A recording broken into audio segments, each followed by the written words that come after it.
The most significant thing that we want you to hear, and you'll hear it easily, you know it, but in this context you'll hear it even more as this question is active. When you have that nagging discomfort, you've just got to know, especially in the context of what we were just saying, that what that means is you have, by virtue of what you're focused upon, activated a vibration that is in disagreement with the source within you.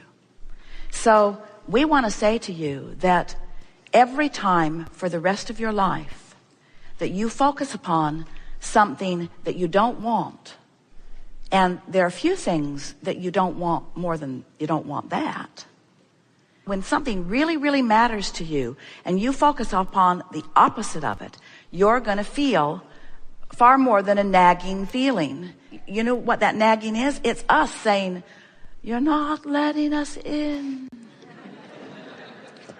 In other words, it's us nagging you. You're in a vibrational place which you have the free will to be in. You have the right to focus upon the exact opposite of each and everything in the world you want. You can start following conspiracy theories. You can start talking about economic doom and gloom. You can start looking at the corruption in government and the corruption in politics. Not really exactly the same thing, and sort of kind of, but not really. Close, and the corruption in medicine, and the corruption in religion, and the corruption in religion, and the corruption in religion, corruption in religion. You can focus upon any of those things, and you have the free will to do it, and the focus to do it, and the brilliance to do it, and the background to do it, and plenty of other people that will love to do it with you. But every single time you do that, you're going to mess up your relationship with your source, because your source won't go there. And what's really interesting is, as life has been moving, your life, and you've been worried and therefore asking, and worried and therefore asking, who your inner being is and what your inner being knows about this specific subject is really, really, really evolved. So that's why it gets worse instead of better if you don't figure out what you're doing and just go to the vortex where the worry doesn't exist. Because the longer you live, the more you ask, and the more you ask, the more you have to keep up, and the more you don't keep up, the worse you feel, you see. So sometimes people want us to say there's nothing to worry about, and there ultimately really is nothing ever to worry about. But we tease you when you ask us to pronounce you in a position where you don't need to worry, because that's not different from wanting a manifestation that makes you feel better. When you are dependent upon the in the moment change or manifestation of reality to feel good, as you go to the doctor and you get a confirmation that all is well for now. I know, exactly, yeah. But now that moment's passed, it's time to worry again. Right, yeah, exactly. So as you get that in the moment confirmation that all is well, then that's a feeling response in response to the manifestation that you want. And so to ask anyone to give you reassurance is like asking for a manifestation to give you the reason to feel good, and it's backwards. Being in the vortex and aligning with the vortex is the solution that you are always looking for, period. It is the solution that you're always looking for, and you have the ability to go there now. You said you've been listening to us for a while. Do you believe that you are an extension of source energy? That's what we were talking about that worthiness feeling. So are you saying that no matter how much you focus and how much your focus affects your manifested reality, that still there is always a doubt that there's something that you will not be able to affect? Or that there is some other reason that it's being affected that has nothing to do with you? So do you think it might be possible that your inner being knows something very different than that?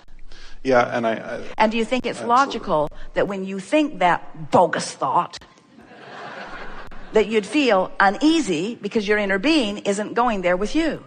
Yeah, absolutely. Isn't it interesting? In other words, so my thought is, maybe it's possible that I don't really create my own reality.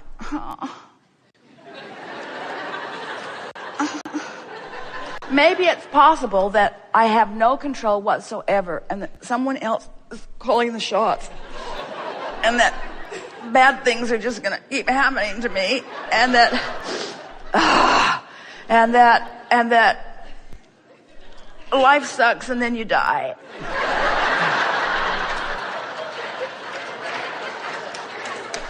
And we say, you're having clues. You're having clues. That discomfort that you're feeling is the source within you saying, it isn't that way, it isn't that way, it isn't that way, it isn't this way.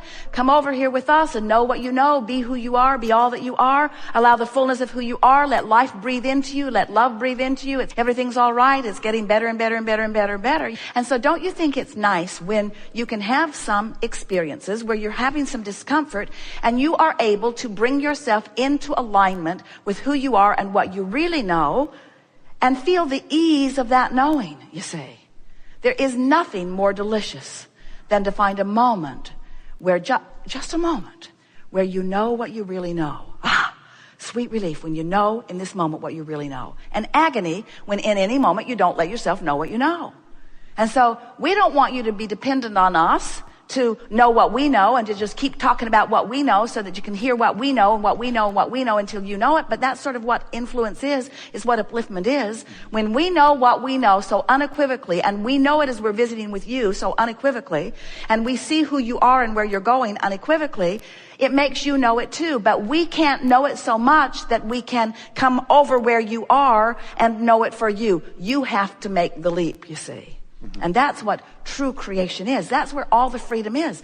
Until you really know that, you're not free. Do you know how many people stand in dread fear of the very thing that you're talking about? Almost everyone is in some stage of resistance about that subject.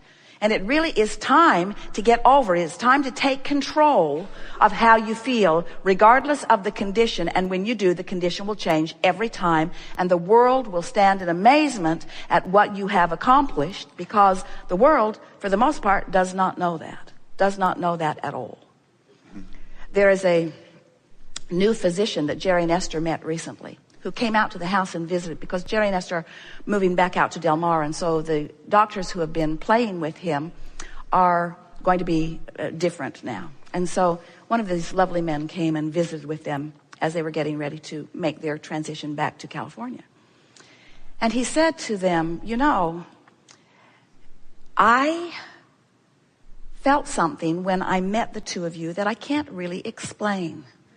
He said there was an energy. He is a man from India, so he sort of gets that sort of thing. He said, there is an energy about the two of you. And there was upheaval in my life experience. In fact, the day after he met them, he stopped doing what he was doing temporarily, left the facility where he was practicing and went somewhere else, went nowhere else temporarily.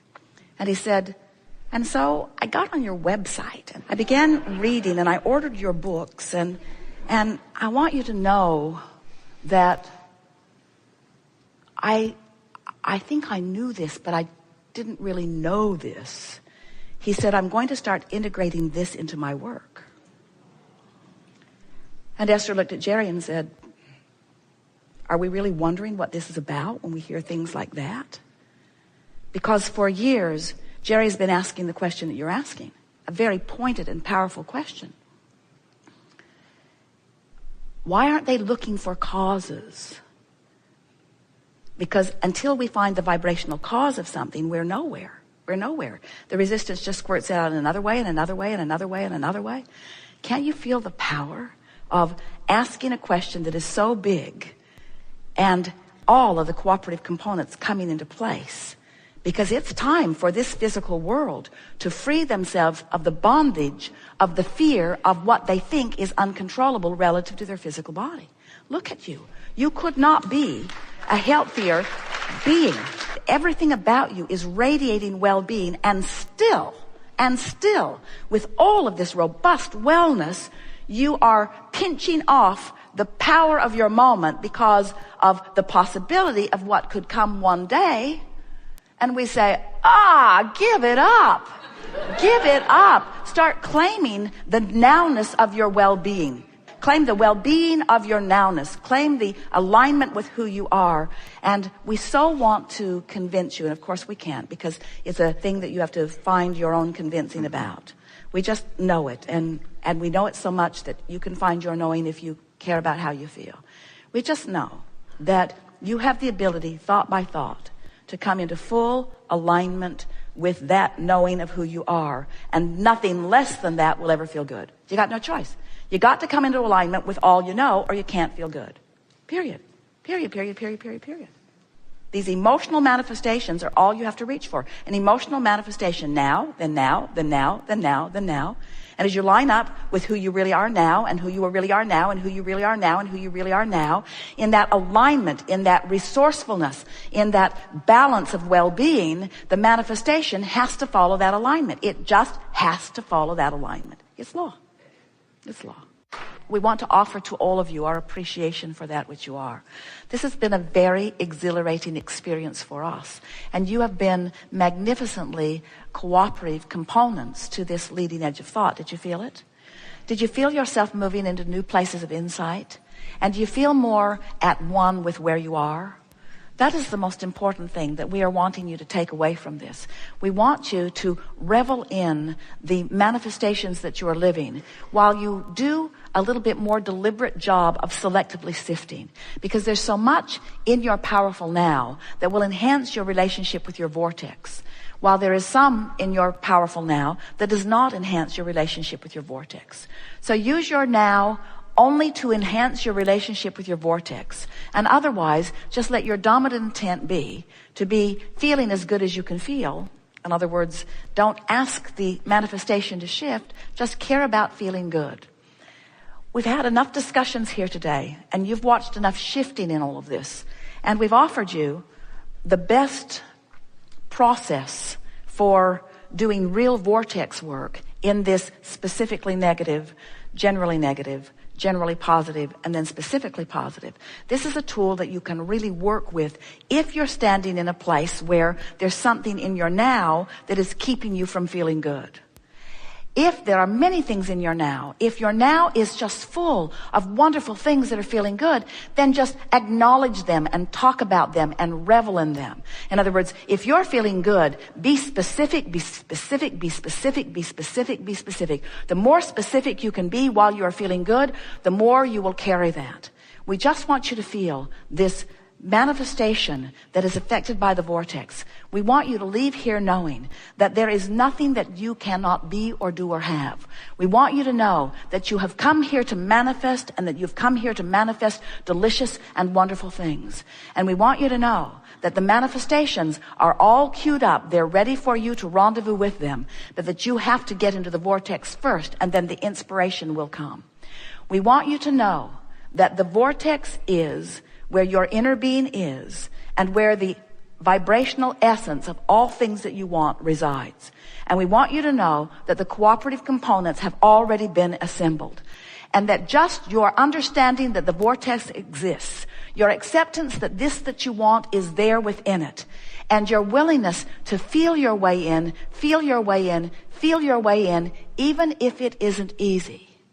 You're going to watch the power of creation, the energy that creates worlds, the energy that flows through the fingertips of your clay moving mind. We want you to watch the demonstration of what those who don't understand will call miracles, of those who do understand will call deliberate creation. We want you to enjoy the hands-on creating from inside the vortex.